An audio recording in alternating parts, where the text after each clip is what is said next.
you, Kimiko, and everybody.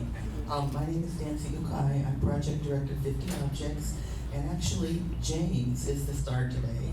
I just have the luck to be working with him on an episode or a chapter and a post that we plan to do later this year about people, a cluster of people in Jerome who refuse to answer the questionnaires, and James is going to give us an inside look at his family. So anyway, James, you can start. I'm going to give a little bit of context about Jerome, and then James will go into his family's story. Okay, so this is about the loyalty questionnaire that everybody's heard about, that sort of such. And so what I'd like to do is just kind of preface this. We're going to be handing off the mic here back and forth and going back between the two of us, but to kind of set the stage here, so there's the loyalty questionnaire, and there's more stuff behind this that you can read about, so I don't want to do this by overkill, but really what I want to do is just read through questions 27 and 28, which are the controversial questions. And this is from, there's actually multiple forms. There's a WRA form, which is essentially a copy of this form, the DSS 304A form, 304A form, Statement of United States Citizen of Japanese Ancestry. And so the two questions read, 27, are you willing to serve in the armed forces of the United States in combat duty wherever ordered? And number 28, will you swear unqualified allegiance to the United States of America and faithfully defend the United States from any or all attack by foreign or domestic forces, and forswear any form of allegiance or obedience to the Japanese emperor or any other foreign government, power, or organization? So at any rate, those are the two controversial questions, and really 28 is the one where you see a lot of both questions, but the WRA in particular is interested in number 28. Okay. Yep, go ahead. No, go ahead again. Go ahead one more time. There you go, one more time.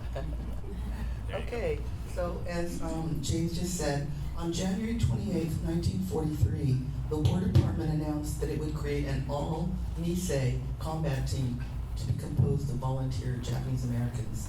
There would be a 4-page questionnaire to register the Nisei for selective service. At the same time, the WRA was going to put out a similar questionnaire for leave clearance. Their process for screening and getting FBI clearance for people not in the military was taking a long time, so they decided to bundle these two together. Anyway, this questionnaire came 10 months into life under gunpoint and behind barbed wire. And according to the Tule Lake reports officer, the questionnaire struck the project like a bomb. They just didn't see any kind of resistance coming like they did. The Army wanted volunteers, so not volunteering was a protest. Refusal to register was another form of resistance since it impeded the government's desire to discern loyalty. And most serious form of rejection of the U.S. government was to repatriate or expatriate. And so I'm going to just show you some headlines of the the Jerome newspaper. There were two. This one's called the Communique. And so on January 29th, the day after the War Department's announcement, the banner headline is All Nisei Combat Troop to Fight as part of U.S. Army. Then general registration opens on February 5th. In other words, this registration to take the questionnaire is going to open. Sign up begins next week for all evacuees 17 years or over. U.S. Army team arrives to begin combat units sign up. So there were people from the Army coming to kind of explain it, sign people up, watch you fill out your answers. The president's message was from President Roosevelt congratulating the Nisei on being so patriotic that they died for the country, which is imprisoning their families. And then the sign-ups begin on February 9th at the center that is at Jerome. You can see the block schedule in this square. Different camps ran the system differently. Jerome did it by block, so Tuesday is 1, 2, and 3, Wednesday is 4, 5, and 6, Thursday 7, 8, and 9, Friday, interesting, it's 11, 12, 14. So what happened to 10? What happened to 13? 10 turns out to be an interesting block where there was a lot of resistance, so maybe they knew that and didn't even continue. This is a photograph of Manzanar on February 11th. And the caption by Francis Stewart, the WRA photographer, says, registration forms explained by WRA and Army at Manzanar. And you can see by the body language of some of these guys that they're not very happy. There was so much protest. For example, separate from the loyalty questions. This way? Yeah. Okay. You know, you've got your Kathleen Turner voice going on, so. Why is a separate combat unit necessary? Why is it that the selective service system, for example, has, this is the selective service form. It's actually of my uncle's. And you can see the top says Statement of United States Citizen of Japanese Ancestry. So immediately the pushback was, why are they saying Japanese ancestry? We're Americans. Do you have a similar form for United States citizens of German and Italian ancestry? Then another point by the Gila River Relocation Center. This is a report back to the WRA. We're having so much trouble. We urge a telegraphic statement by Dylan Meyer and by McCloy clarifying the reasons for a separate Japanese-American battalion. Jim Crow charges being circulated here suggest that you stress corps d'elite, excellent weapons, finest of training, and a separate battalion as means of protecting the identity of Japanese Americans in combat action. Of course, blacks were also segregated, so we're living in that period of segregation. These are some more headlines. The registration is continuing. It's on the 16th, which is supposedly the halfway point. They were saying that we're at the halfway mark. They're trying to boost people to turn out. Tempo climbs to new peak. They praise Block 32 for showing the largest sign-up. The first round of sign-up ends. Delinquents still may register. Delinquents meaning those who haven't turned out to register. And then number 41, February 26th, sign-up reaches halfway mark. This is a watercolor by Gene Sokioka, who was a Disney artist pre-war, and this is at Poston. He was doing watercolors for the Layton Project at Poston, and the title of this was Oji-chan Sokioka registers. So you can see them at the table with people who were taking your answers. And then finally, it says here that the sign-up's gonna close tomorrow. Oh, they haven't really gotten as many people to sign up as they'd hoped, so they extend the deadline to March 10th. And sign-up ends tomorrow. The paper doesn't come out every day. I think it comes out like twice a week. Assaults injured 2 residents. Attackers unidentified. James will talk about that. Registration closes. Sign up here. Perfect. In fact, I read a report by one of the people at Jerome who said registration was about 80%.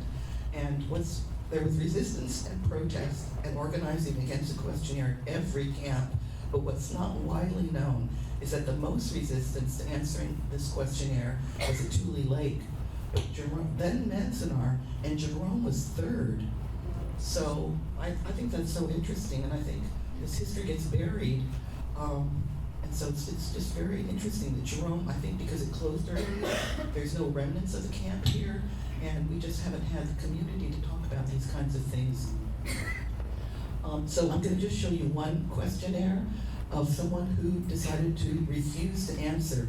And the reason we called this lecture Refusing to Answer the Questionnaire is not that they said no on their 27 and 28. You've all heard about the no-nos who on those 2 loyalty questions answered no. These people had decided because they were going to repatriate, they would just refuse to answer the questions. And this person is named Yamakito Akeji. You can see at the top, it says information on the right-hand side. Another thing that Issei and the Nisei resented was that the title was Application to Leave Clearance. And they're going like, some people said, I don't want to apply to leave. If I'm an Issei, I have nowhere to go, and I don't have any way of means of making a living. I'm not applying for anything. And there were just a lot of resistance to the general concept of an application of lead clearance. So for example, at Park Mountain, they changed it to registration. And then in this case, they just changed it to information copy. There's his name, and his first he refuses to leave for outside work. Now, he does fill in some of these questions that talk about his date of birth, his citizenship, his address, his gender. He's 5 feet 4 inches, 150 pounds. He's married. He gives the names of his parents. So he gives this kind of objective information, but for the rest of the questionnaire, he refuses to answer every single question. He's just like shutting down. He's not cooperating.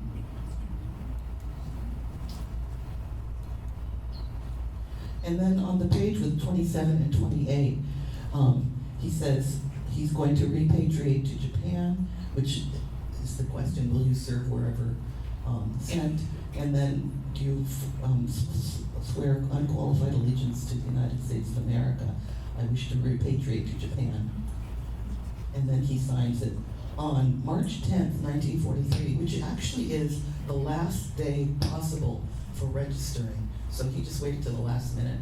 We pulled out a few slides, which I'll just summarize. Kazue Matsuda, who some of you may know as Violet de Cristoforo, said in an oral history that she did with John Tateishi, that in her barrack, they were all talking about how to answer this loyalty questionnaire. And her in-laws were saying, don't answer anything, don't trust the government, we don't know how this information is going to be used. So just write, refuse to answer on everything, and say that you wish to repatriate. And as it turns out, her father-in-law had some property in Japan. He thought, you know what, I have no future in this country, they're from Fresno.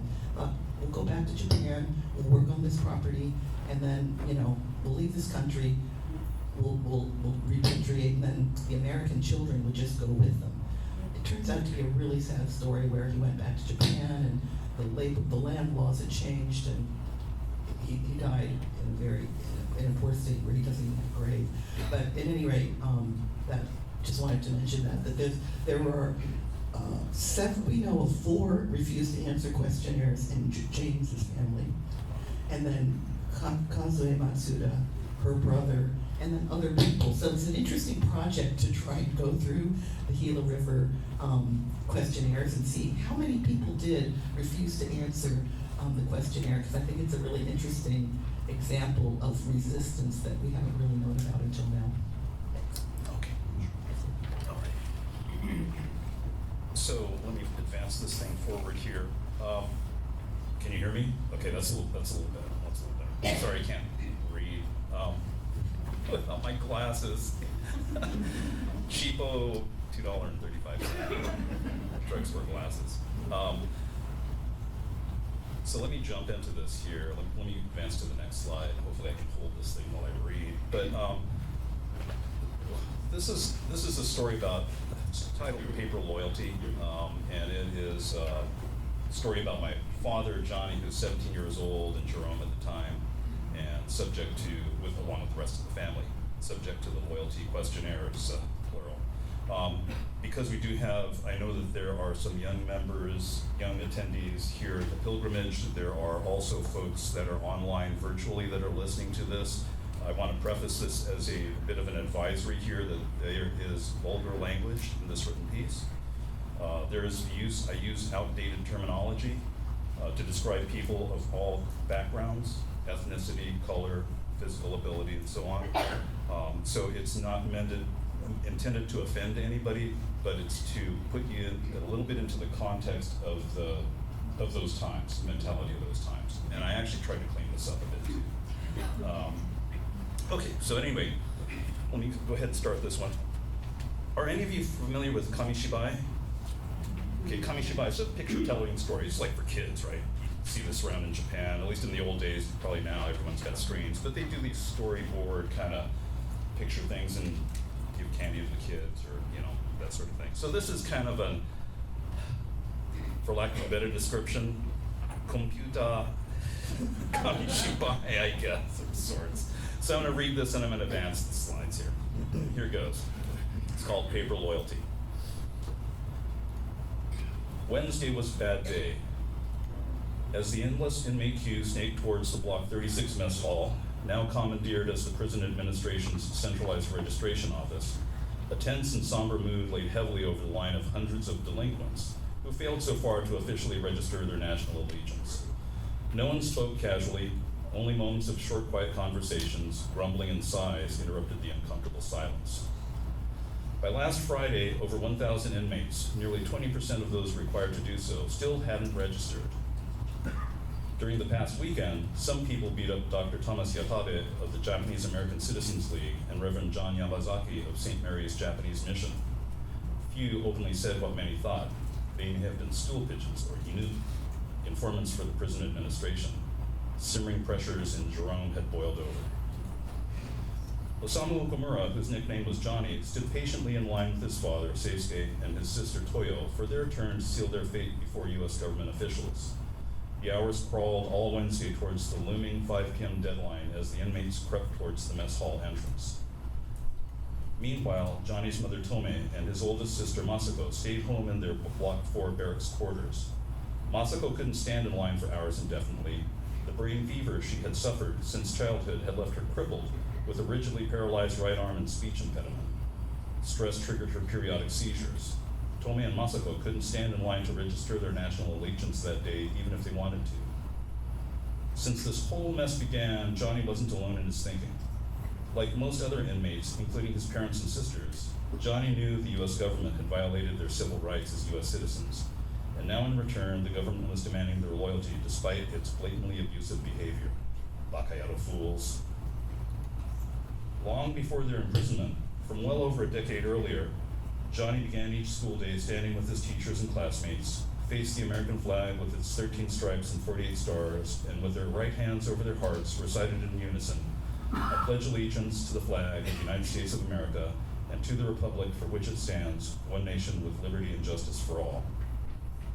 Johnny cared little for sports and athletics. Airplanes and ships took his interest, but Johnny's father, Seisuke, felt judo instilled good character and made him practice it from the age of 5. Johnny attended weekly practice sessions and learned throwing techniques and physical training at the Moneta Judo Dojo. Head instructor Toshitaka Yamauchi also instilled the Kodokan Judo principles of Seiryoku Zenyo and Jita Kyoe, the worthy use of human efforts and mutual prosperity, which promoted the advancement of the community and society at large. Yamauchi Sensei encouraged Johnny and his fellow students to embody the judo spirit, to become worthy people, to do good and commit to doing their best, to maintain interests in literature and martial arts, and to always be aware there is only one journey in life. But beyond the classroom and dojo, the world fell far short of the ideals Johnny's teachers and sensei taught their students. California laws prohibited his immigrant Issei parents, Seisuke and Tome, from ever owning the land they farmed for decades. Unlike Negroes, Mexicans, Indians, and other races, the U.S. government considered Orientals, like immigrant Japanese Issei, as aliens ineligible to citizenship and prevented them from becoming naturalized U.S. citizens. U.S. laws enacted before Johnny was even born prevented Japanese like his parents from immigrating to this country. White society believed them to be unassimilable and an economic threat with a low standard of living. Despite all the racial prejudice, Johnny, born in Los Angeles, like his 3 sisters, was a U.S. citizen. Even if the Okamura family immigrant parents couldn't become U.S. citizens, the children were by birth and legally bestowed their civil rights. The Bill of Rights and U.S. Constitution guaranteed it, and they not only believed it, but counted on it. Johnny was 16 years old that December morning in 1941 when the tsunami effects of the East Asia War crossed the Pacific Ocean and slammed American shores. The nativist backlash against the Japanese community erupted swiftly. Los Angeles South Bay newspapers reported demands that all Japs be rounded up and shipped off. Radio program crackled and spewed the decades-old anti-Jap vitriol of unbridled hate mentality. The FBI arrested and detained Johnny's family relatives, Soichiro Hamano and Sakichi Takeuchi, without charges after December 7th.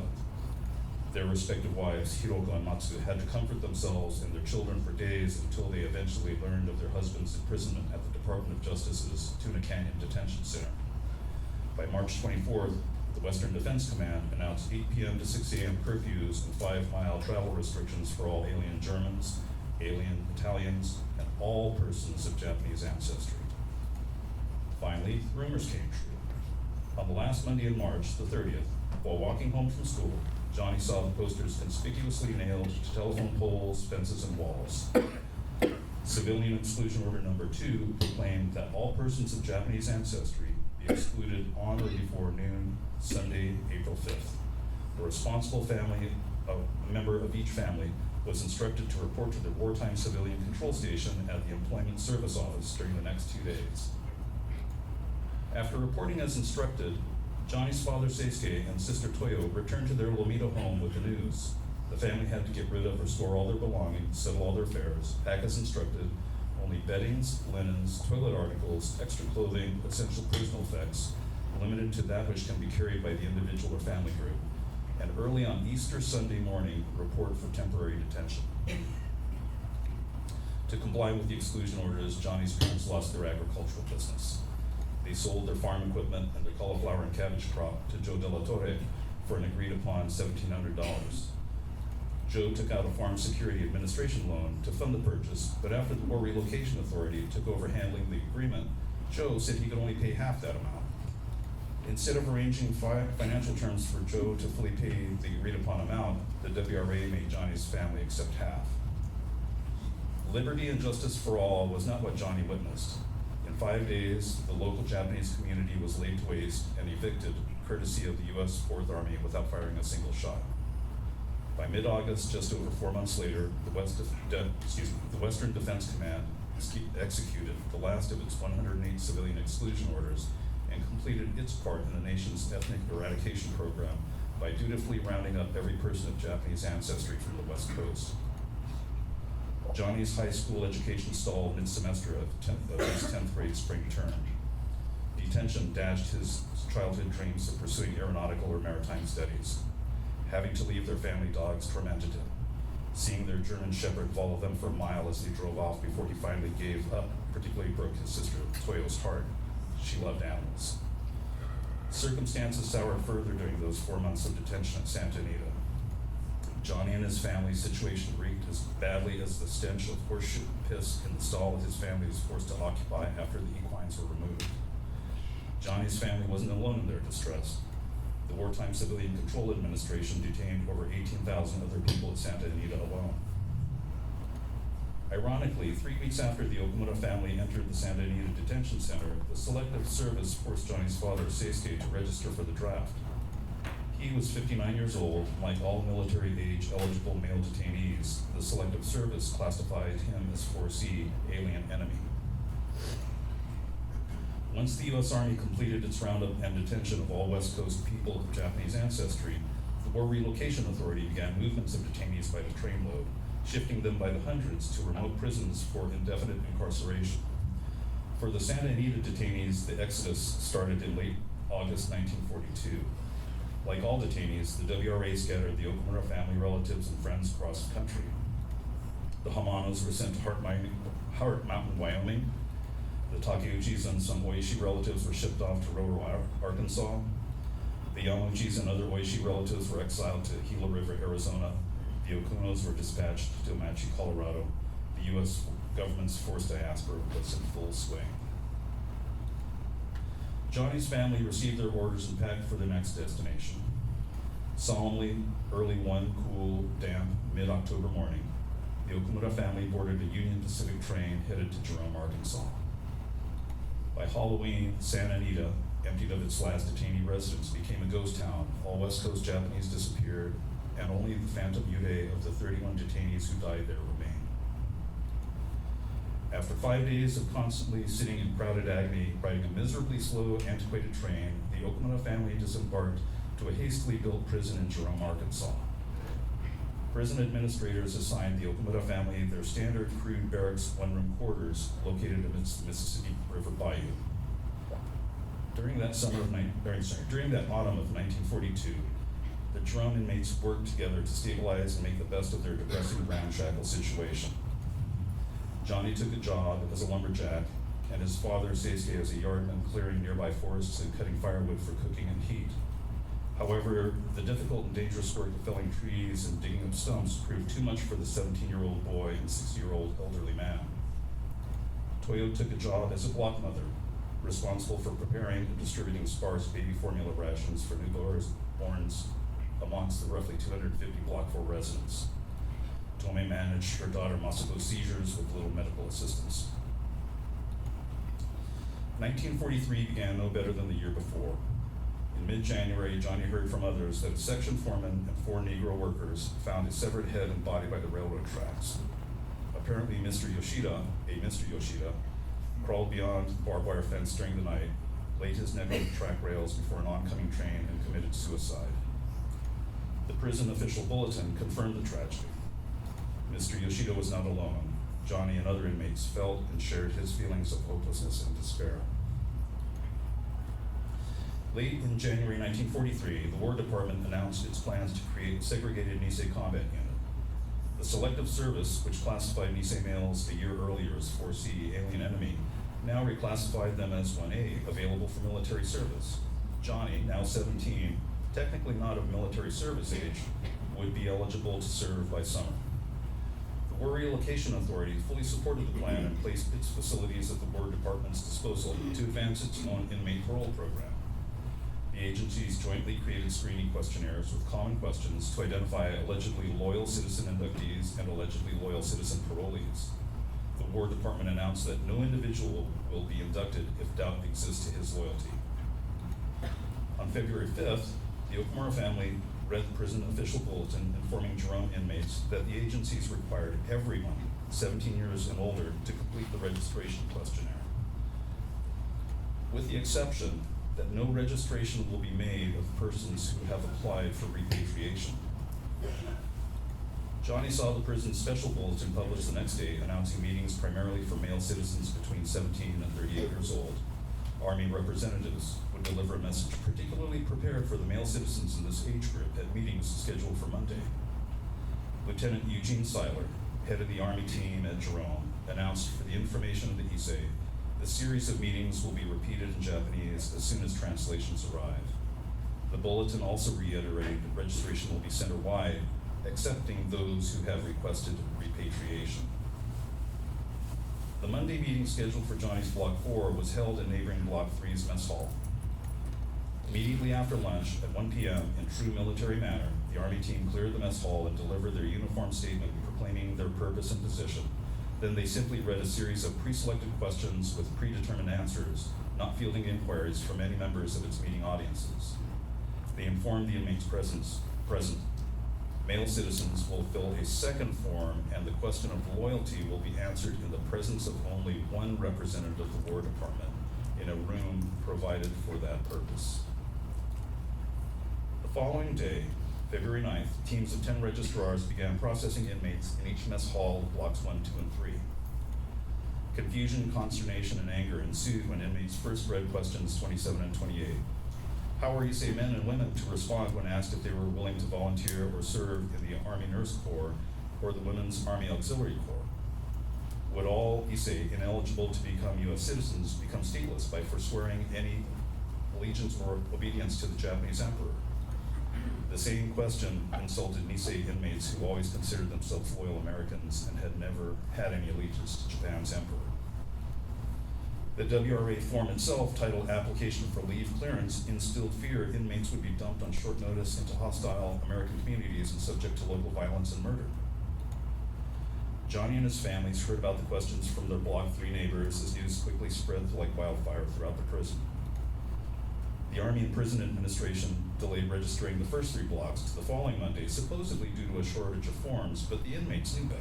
Why would there be a shortage of forms on the very first day of the registration process? Johnny and his family didn't bother to register the next day on February 10th when their Block 4 was scheduled to sign up. On February 12th, prison officials finally posted Japanese translations of the questionnaires at the mess halls.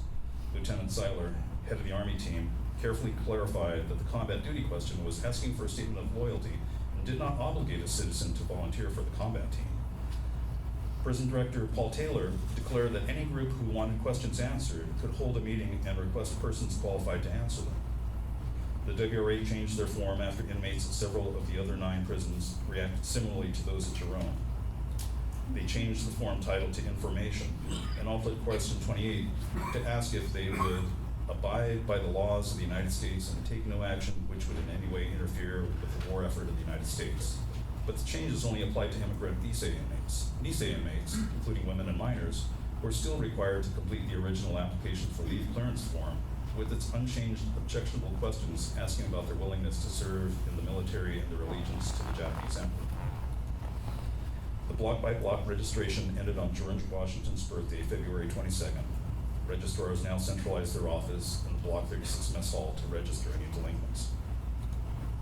By February 26, roughly 2,500 of the required 5,800 inmates still had not completed their registration forms. To achieve their numeric goals by the March 3rd deadline, prison officials pressured inmates to register and warned delinquents would be reported to Washington. The inmates already knew they were in a prison. Could it get much worse? To resolve their dilemma, inmates discussed amongst themselves their possible options, the consequences of their choices, and how to respond to problematic questions 27 and 28. Some who responded yes, yes, didn't understand why others replied no, no, or could even consider such an answer. Some who replied no, no couldn't see how on earth others could answer yes, yes. Some others wanted to qualify their answers for their own unique situations. Upset with their poor treatment at the hands of the U.S. government, some activists like Reverend Shizuo Kai and George Kuratomi advocated their positions of supporting Japan. Some wanted to repatriate to Japan and were assaulted. Others, like Dr. Thomas Yatabe and Reverend John Yamazaki, who advocated U.S. loyalty, were also assaulted. The divisive effect of registering national allegiance corroded the inmate community. Excuse me. For 17-year-old Johnny, like many others, family relationships strongly influenced his registration decision. What would his parents do once they were released? At 60, Seisuke and Tomi were told to start farming again. Toyo handled all of the family's legal and tax matters. She needed Johnny's support to keep the family together. Crippled Masako couldn't be left alone. If Johnny were drafted, would he be sent into a Pacific combat zone where his third sister Mie might be? She went to Japan before the war, got married, and stayed there. Might Johnny be stuck in a position to forced to kill his judo instructor, Yamuchi Sensei, who got trapped while traveling to Japan when the war started?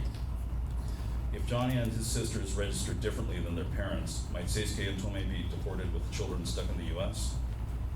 The U.S. government's loyalty questionnaire caused families to argue and fight between and amongst themselves about their choices. For weeks, you could hear arguments through the barracks partitions and walls. Some families refused to speak to each other and were torn apart, others stayed quiet. Like all inmates, the Okamura family discussed their reasoning and considered their options. Okay. I'm off here. The March 3rd registration deadline came and went. Nothing happened.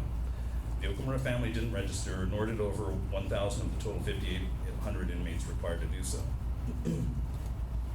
On March 5th, the Army team and prison officials extended the registration's absolute deadline to 5 p.m.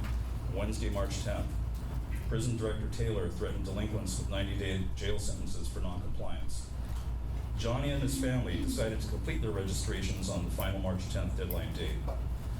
On that cold and damp Wednesday, Johnny, Seisuke, and Toyo joined the other inmates standing in the seemingly endless Block 36 mess hall registration line while Tomei stayed home to care for Masako. Hours later, finally inside the mess hall, Johnny observed the registration lines filling the floor space. Opposite each inmate sat a registrar and reviewer. Japanese language interpreters sat at some tables. One by one, inmates took their turns to register. At last, it was the Okamura family's turn. As the Army promised, the registrar determined Johnny was 17 and directed him to a separate room to answer his Selective Service Form DSS 304A in private and in the presence of an Army representative. Feeling threatened and frustrated, Johnny answered the first few basic questions: name, birth date, birthplace, current address, sex, height, weight, and marital status. Subsequent questions probed intrusively, so Johnny read them before answering. They asked for the names, addresses, occupations, and citizenship of relatives in the U.S. and in Japan, dates and destinations of any foreign travel, religious affiliation, membership in or contributions to any organizations or clubs, foreign language ability, sports and hobbies, personal references, magazines or newspapers regularly read or subscribed to. Johnny felt his hot anger building. That was none of the government's business. Finally, the two gut-punching questions. Question 27, are you willing to serve in the armed forces of the United States on combat duty wherever ordered? Question 28, will you swear unqualified allegiance to the United States of America and faithfully defend the United States of America from any or all attack by foreign or domestic forces, and forswear any form of allegiance or obedience to the Japanese Emperor or any other foreign government, power, or organization? Indignant, Johnny's blood boiled with contempt. Emotions from repressed memories resurfaced of the discrimination he and others who looked like him suffered before their detention. The U.S. government crushed his personal dreams and obliterated his community. There were never charges filed for his imprisonment.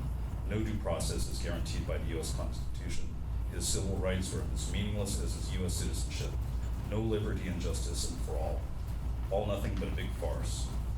Johnny refused to answer any more questions. He stood up and declared, I have forfeited my citizenship and will repatriate to Japan. The Army representative reported his renunciation and expatriation intent, marked all unanswered questions as refused to answer, and dated the form. The registrar forced Johnny to sign the form and was shown the door. Outside the mess hall, Johnny met his waiting father and sister. They too had responded similarly to their own registrations. Prison administrators said those requesting repatriation were exempt from registering, but they still made Johnny and his family register. Another broken promise, another lie. In the cold and damp winter air, Johnny, Seisuke, and Toyo joined the other inmates, carefully walking across the slippery, muddy streets, and returned to Tomen Masako, awaiting them in their Block 4 barracks. Wednesday was a bad day.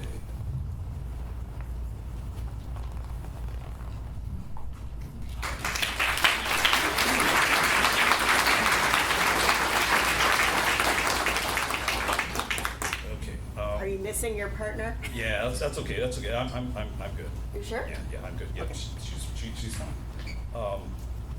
So at any rate, that's paper loyalty. That's essentially it's. I didn't preface this right, and there are a couple of things, caveats I should have said here first. One is that this is written. This is stuff for me. This is not going to be published. This is basically I want to put stuff down on paper. So this is one of those family stories that you want to stick out. You don't want to necessarily stick out there, but you want to document in some way, shape, or form. So that's kind of the why I did this. Kind of dovetailing with the previous session here, the story is effectively true because I've had conversations with my father before he passed away, so I kind of know his state of mind, the reasons that he did what he did in terms of the loyalty questionnaire and beyond. Anyway, so it's in the genre of, what do you call this? Dramatic nonfiction. I guess for those of you who are writers, that's kind of the direction that, because I was having the hard time doing the, like Alden and all the other authors are saying, it's hard to do, especially when you have a complicated story. So I'm going to bore you with what the aftermath is. Right? So what happened to Johnny? Because he's a 17 years old kid, so what happened to him? So I'm going to bore you with some slides. I'm going to try to talk to this and hopefully not take up too much time here, because I know I'm holding everybody, including the virtual audience, between now and their lunch. So people are hungry, I'm sure. You're fine. Okay. So let's see. You know what? Let me skip over some of these eye charts here. Okay. So anyway, so this is the map of the United States incarceration sites across the country. So see if I can click through this and not read this. So in July of 1943, Tule Lake is designated as a segregation center for all those that are deemed disloyal. And later that summer, actually I guess it's September, the Okamura family gets sent to Tule Lake. And during that period of time, early in that time, Seisuke becomes a member of the Daihyo Shakai, Block 10 co-representative, like up here. In 44, Johnny becomes a Hokokudan member, and Seisuke becomes a Bushidan member. You'll hear the euphemistic term pro-Japan. They're really more, because if you think about this, these folks are getting ready to, they want to repatriate or expatriate. Nisei have never been to Japan before. They don't know the culture. Their language skills are pretty poor. So these organizations are prepared or developed to help the Nisei kids prepare for life in Japan, because culturally it's not going to be easy. And for those of you who have gone to Japan, it's it's a pretty it's structured society. It's probably a good way to put it. So anyway, you'll hear the term pro-Japan. They're really more Japanese patriotic societies. If you Google that, you'll get a list of them in the U.S. and from the American Legion to Boy Scouts of America and that sort of stuff. It's really kind of more along those lines. So at any rate, they're both members of the Hokoku Hoshidan. In December of 1944, the FBI conducts mass arrests of the Hoshidan Hokokudan leaders and imprisons them at various DOJ camps. And in early 1945, Toyo becomes a Joshidan member for women, for young Nisei women. They decide to create an organization specifically for women. So Seisuke becomes then eventually becomes a co-vice chairman, and there are multiple. It's not like just the vice president. I'm sure I don't know the exact structure, but there are multiple vice chairmen, I'm sure. So in January 45, the FBI arrests Seisuke as a Hoshidan co-vice chair, and he gets sent off to Santa Fe, New Mexico, and imprisoned at the DOJ camp there. The following month in February, Johnny gets arrested, and he gets arrested and sent off to Fort Lincoln in Bismarck, North Dakota, imprisoned with the German merchant marine that were stuck in this country. And so at that point, Tomei, Masako, and Toyo are still left in Tule Lake on their own. And at this point, they all know they want to repatriate Japan. Their communications are heavily censored. They're communicating what their real intentions are, or via messages that apparently were either sewn into clothing or inserted into straw zori that they would make and pass back across and forth via gifts, that sort of thing. So plan is still repatriate. So war ends in December 45, right after Christmas. The Okumura family members are sent from their respective locations to Portland, Oregon, to board the USS General Gordon, and then they are deported to Japan. This is right after the war. Yeah, this is like December, literally, right after the end of the war. There's another ship of repatriates that goes back in November. So this is the second one. Okay. So at any rate, they're in Portland. They're getting ready to be deported. Johnny's third sister is over in East Asia. She's actually in the South Pacific, Palau, Micronesia. She got married prior to the war hostilities breaking out. She was in the South Seas. Her story I don't know a whole heck of a lot about, but there were roughly about, for the accounts that I've heard, are somewhere about in the tens of thousands. I've heard as high as 50,000 Nisei that were trapped somewhere in, not necessarily Japan proper, but they could have been in Manchuria or places in China, or like in my aunt's case, in the South Pacific, that were American citizens, just someplace stuck in the greater Japan, if you will. So sometime before it gets too bad in the South Pacific, she makes her way back and returns to Japan. The rest of the Okumura family members are deported, so they board the General Gordon. 2 weeks across the Pacific Ocean in the middle of winter, heading into the wind.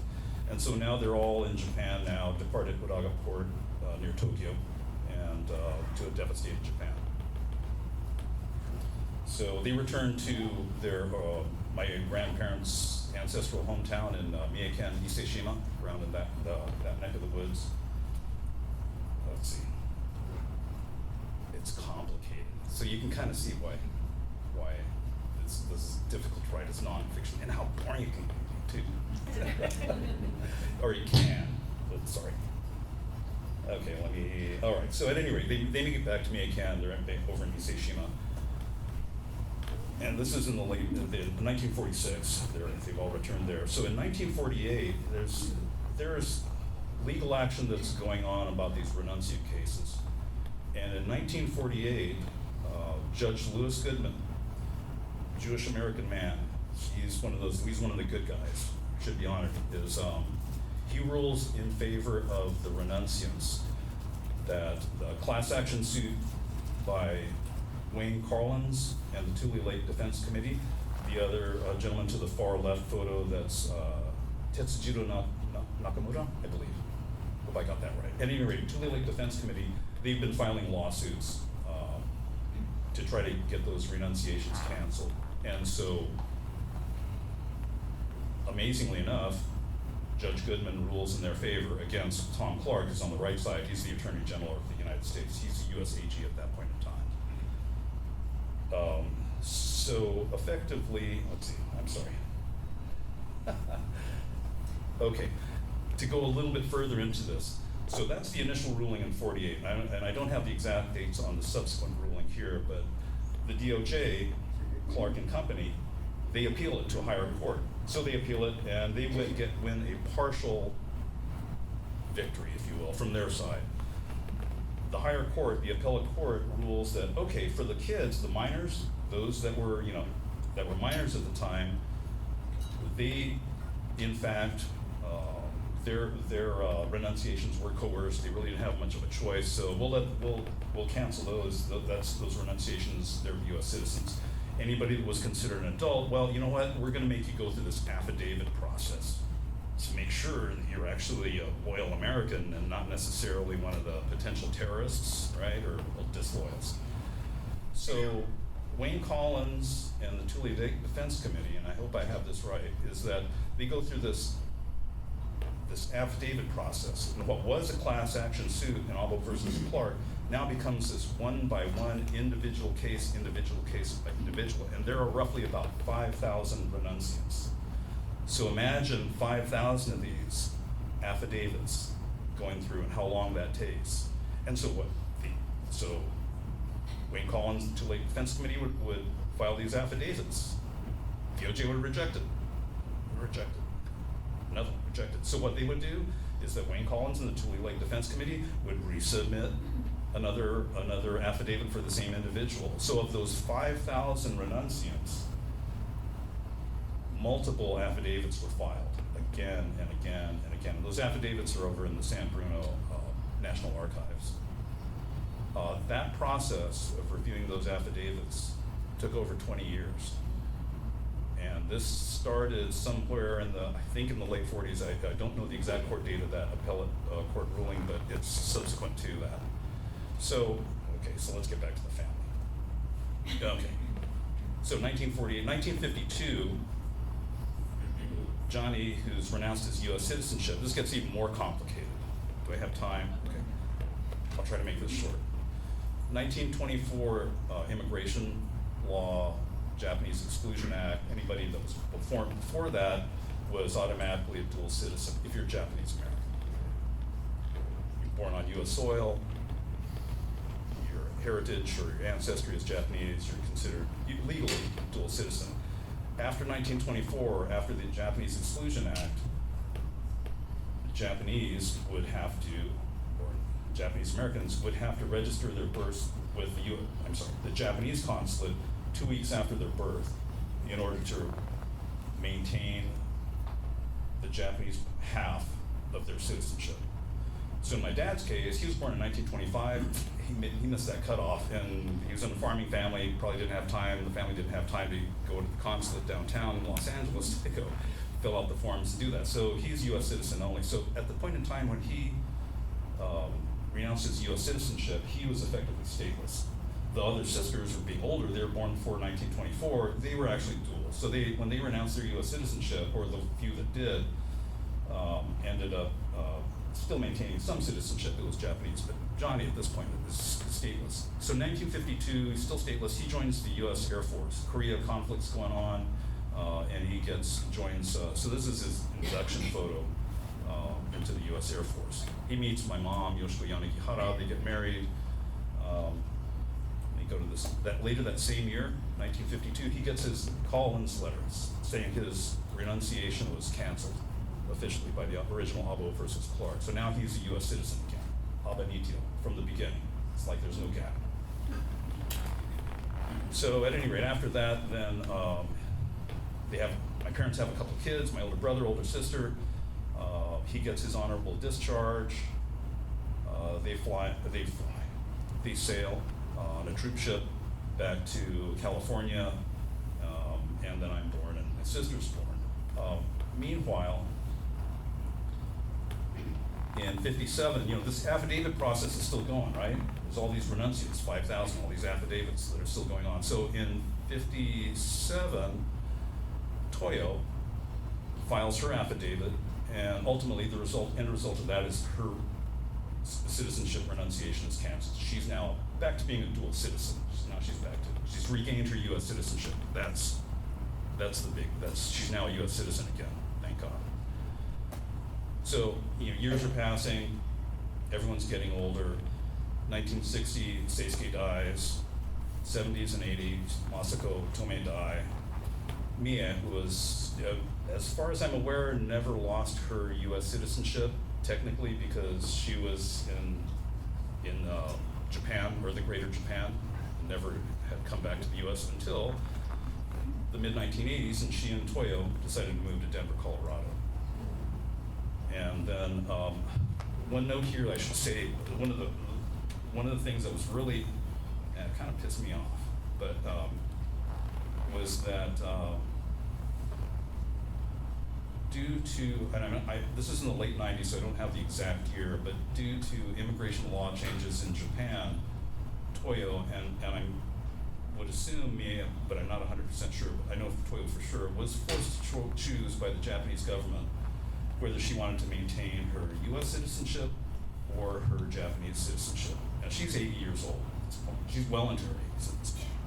But to be in your 80s and being considered Japanese, or at least part of you's Japanese, your citizenship, and they say, you know what, you're gonna have to choose now. You can't grandfather that one in. Anyway, and the sad story is that she chose to maintain her U.S. citizenship and forfeit or give up her Japanese citizenship, Japanese nationality. I think a lot of that had to do, I suspect a lot of it, don't know for a fact, that Japan was having an influx of dual citizens from Brazil, Latin America, labor shortage, that sort of stuff. Anyway, so in the 2000s, they all pass away, and that's kind of the end of that. So that's the aftermath. That's paper loyalty and the other piece. Let's see. Okay, I don't know if I'm going to go through the art charts, so I'm just going to go through the art, just show you this, because it's back to the loyalty questionnaire, enough of the family. So this is the loyalty questionnaire results, and this is from the final registration results from the evacuated people. It's one of the WRA social scientist compilation results. So it shows you that about 88%, 87, 88% of those were no's, or I'm sorry, were yeses, the remainder are variation of no's, no's, didn't answer, didn't register, unknown, qualified the answer, and so on. Okay, so you know that there's 78,000 here. There's still about another 40,000 that are kids. So this doesn't really tell the full story, right? It's that void. Okay, I'm gonna go here by the camp. This is kind of the eye chart, and the blue, don't bother with the numbers, just kind of look at the blue. The blue are the yes responses. So Amachi and Minidoka had the highest yes response rates. They were like 98, 90, 99%, really high. Those that were also above 90% were Heart Mountain, Rower, Poston, and Gila River. And then you get to Topaz, Manzanar, Jerome, and Tule Lake. Jerome specifically had about a 75% rate. Tule Lake had even worse. And see, as a social scientist, he analyzes data and so on and so forth. And so it's easy to see why Tule Lake was deemed or designated as a segregation center. But the other thing was, as you could probably get the sense of, that when I read Paper Loyalty to you, was that it was a kind of a messed up process. We kind of botched it up, really. If you wanted a bunch of yeses, how they handled it was very poor. And it was not handled uniformly across the camps. How those loyalty questionnaires were handled was left to the individual project directors and the individual captains of the Army team. So they had some overall instructions, but the actual execution of it was left up to those individuals. And what ended up happening at Tule Lake was that similar sort of thing is what happened was very similar to what happened in Jerome. The miscommunications, the questions about the questions, the lack of answers and all that sort of stuff. The big thing with Tule Lake was that during this whole process, the Army came in into Block 42 and they arrested a bunch of the Nisei kids that were supposed to register. They were Block 42 districts. And they arrested them and they stuck them over into the local county jails. So that act alone then incited even more people not to register.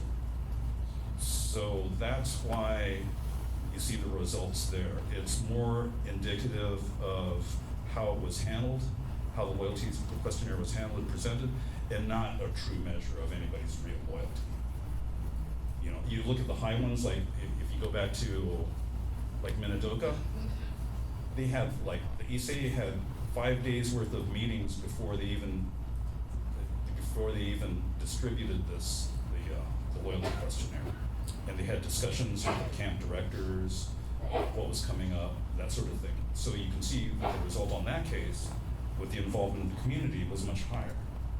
So when you get to this loyalty questionnaire, and that kind of goes back to the whole thing about paper loyalty. Loyalty isn't a piece of paper. It really isn't. So anyway, I think that's it. Let me roll the credits here, because I got to do that too. So, yeah. Okay. This is just, as you can see, that was like a PG-13, maybe borderline rated R Kamishibai. So,